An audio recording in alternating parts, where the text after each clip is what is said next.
இன்றைய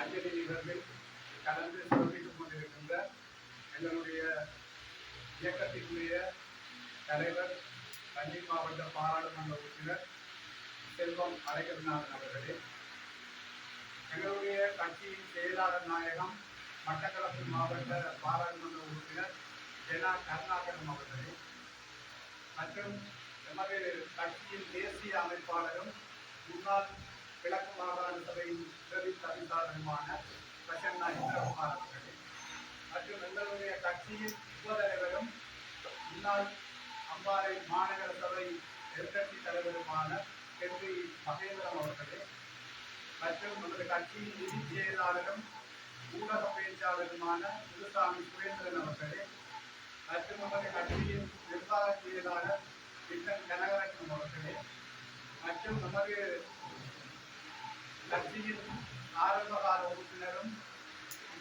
சுவிஸ் நாட்டினுடைய பொறுப்பாளருமான அன்புக்குரிய ஞானமன்னா அவர்களே, எல்லாம் பகிர்ந்து மக்கள் தான் எங்களுடைய எஜமானர்கள், மக்களுடைய இலக்கு வெல்லப்பட வேண்டும் என்ற நோக்கில் பல விட்டுக்குறுப்புகளை கொடுத்து ஒற்றுமை என்பதற்காக எங்களுடைய தமிழீழ விடுதலை இயக்கம் தொடர்ந்தும் பணியாற்றி கொண்டிருக்கிறது.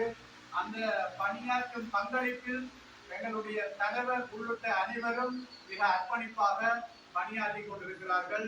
அந்த வகையில் தற்போது நான் நினைக்கிறேன், வடக்கு கிழக்கில் தமிழ் தேசிய மக்களினுடைய மிக பிரதானமான ஒரு கட்சியாக எங்களுடைய கட்சி தான் இருந்து கொண்டிருக்கிறது.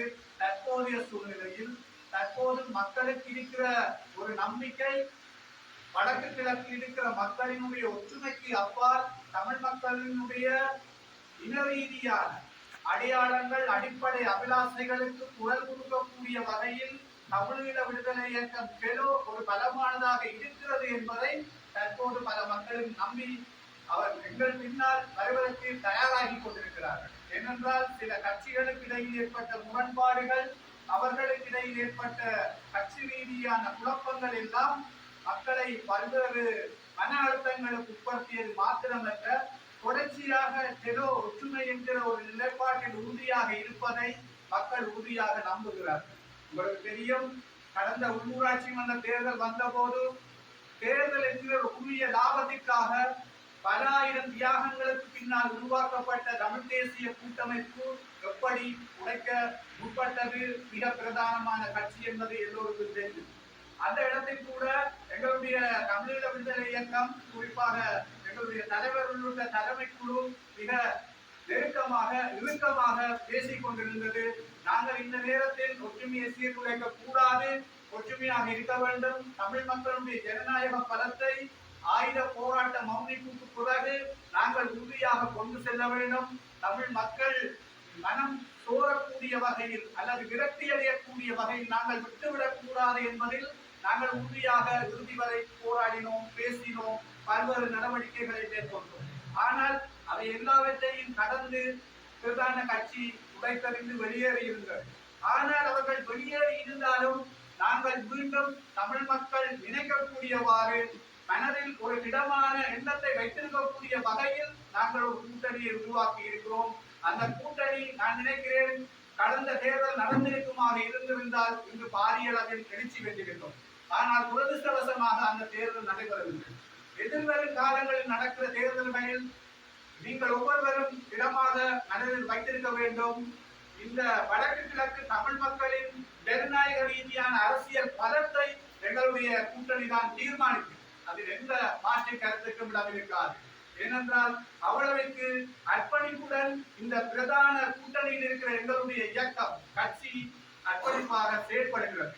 பல்வேறு இந்த கூட்டணியில் கூட நாங்கள் பல விட்டுக் கொடுப்புகளை செய்து மிக அர்ப்பணிப்பாகத்தான் செயல்படுகிறோம். எங்களை பொறுத்தவரையில் பதவி என்பது அல்ல, கடந்து இனமையும் அடையாளங்களும் மக்களின் பாதிக்கப்பட விரும்பாமல் நாங்கள் போராட்ட இயக்கங்கள் இருக்கிறோம். ஒவ்வொரு இயக்கங்களினுடைய இயக்கம் தமிழ் ஈழம் என்பதுதான் ஆரம்பமாக இருந்தது. அதற்காகத்தான் எல்லோரும் தங்களுடைய வாழ்க்கை நடந்த விஷயங்களை ஆசைகளை எல்லாம் விட்டு ஆயுதம் தூக்கினார்கள். துரதிருஷ்டவசமாக அந்த ஆயுத போராட்டம் 2009 மௌனிக்கப்பட்டாலும் இனி நாங்கள் ஜனநாயக ரீதியாக அந்த ஆயுத போராட்டத்தில் நாங்கள் கொடுத்த தியாகங்கள், அதை கட்சி வேறுபாடுகள், இயக்க வேறுபாடுகள் கடந்து ஒற்றுமை நிலைப்பாட்டை ஏற்படுத்தி அதை அறுவடை செய்ய தார்மீக பொறுப்பு இங்கு எங்களுக்கு இருக்கிறது. அதில் இங்கு இருக்கின்ற பலர் இந்த ஆயுத போராட்டத்தின் ஆரம்பகால முன்னோடிகள். ஆகவே அந்த விவகாரத்தில் நாங்கள் உறுதியாக பயணிக்க வேண்டும். அதுதான் நாங்கள் இந்த தலைவர்கள் போன்றோருக்கு செய்கிற அஞ்சலியாக இருக்கும் என்று நான் நினைக்கிறேன். ஏனென்றால் அவர்களுடைய வேணவாக்கள் எல்லாம் தமிழ் மக்களுக்கு ஒரு நியாயமான தீர்வு கிடைக்க வேண்டும், நியாயமான அரசியல் அபிலாசைகள் தமிழ் மக்களுக்கு கிடைக்க வேண்டும், விடுதலை பெற வேண்டும் இனம் என்ற நோக்கத்தால் அவர்களுடைய உயிர்கள் தியாகம் செய்யப்பட்டது. பல்வேறு குழப்பங்கள் இருந்தாலும் ஒவ்வொருவருடைய மன எண்ணங்களும் அப்படித்தான் இருந்தது. ஆகவே அந்த மன எண்ணங்களுக்கு ஏற்ப நாங்கள் இந்த ஜனநாயக அரசியலில் ஒற்றுமையாக எல்லோரையும் ஒன்றிணைந்து செயற்பட வேண்டியதுதான் எங்களுடைய தார்மீக கடமை. தற்போது பல்வேறு விடயங்கள் முன்னெடுக்கப்பட்டாலும் வருகிற தேர்தல்கள் தொடர்பாக பல்வேறு விடயங்கள் கருத்துக்கள் இங்கு உலாவினாலும் தமிழீழ விடுதலை இயக்கத்தை பொறுத்தவரையில் தெளிவாக இருக்கிறது. சிவில் சமூக அமைப்புகளினரும் தமிழ் தேசிய கட்சிகளினரும் ஒற்றுமை நிலைப்பாட்டின் அடிப்படையில் வருகிற முடிவுகளை அடிப்படையாக கொண்டுதான் நாங்கள் எந்த ஒரு இன ரீதியான பாரிய தீர்மானங்களையும் எடுக்க வேண்டும் என்பதில் எங்களுடைய தலைவர் உள்ளிட்டோர் மிக தெளிவாக இருக்கிறார். உங்களுக்கு தெரியும், கடந்த நாட்களாக பல்வேறு உரையாடல்கள் நடைபெற்றுக் கொண்டிருக்கிறது.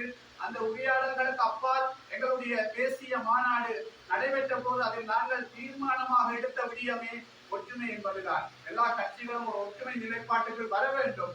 அது மாத்திரமல்ல, சிவில் சமூக அமைப்புகள் என்பது இந்த இனத்தை தீர்மானிக்கின்ற முக்கியமான சிவில் சமூக அமைப்புகள் அந்த நிலைப்பாட்டுக்குள் வரும் வரைக்கும் நாங்கள் அவர்களை ஒற்றுமைப்படுத்த வேண்டும். ஒற்றுமைப்படுத்திக் கொண்டுதான் இன ரீதியான பிரதானமான விடயங்கள் நகர வேண்டும் என்பதில் நாங்கள் தெளிவாக இருக்கிறோம். அந்த முடிவுகளுக்கு உங்களுடைய பக்கபலம் தான் எங்களுக்கு உறுதியாக இருக்கிறது. ஆகவே இந்த நினைவு நாளில் எங்களுடைய தலைவர் ஸ்ரீசபாரத்னம் உள்ளிட்ட போராளிகளினுடைய இந்த ஏனைய இயக்கங்களில் இறந்த போராளிகளினுடைய எண்ணங்கள், அவர்களுடைய அபிப்பிராயங்கள், அவர்களுடைய இலக்குகள் நிறைவேற வேண்டுமாக இருந்தால் எங்களுடைய இலக்கு ஒற்றுமை. ஒற்றுமையினூடாக மக்களுக்கான நியாயபூர்வமான ஒரு அரசியல் தீர்வை, நியாயத்தை வென்றெடுக்கும் வரை நாங்கள் இந்த இயக்கத்தில் ஒற்றுமையாக பயணிக்க வேண்டும். ஆகவே இந்த நிகழ்ச்சி வந்திருக்கிற உங்கள் அனைவருக்கும் எனது உளப்பூர்வமான நன்றிகளை கூறி இந்த அடுத்த நிகழ்வாக, இந்த நிகழ்வின் சிறப்புரியாக எங்களுடைய கட்சியின் செயலாளர் நாயகமும் அதாவது அடுத்ததாக பேச இருக்கிறார். அதாவது எங்களுடைய கட்சியின் உபதலைவரும்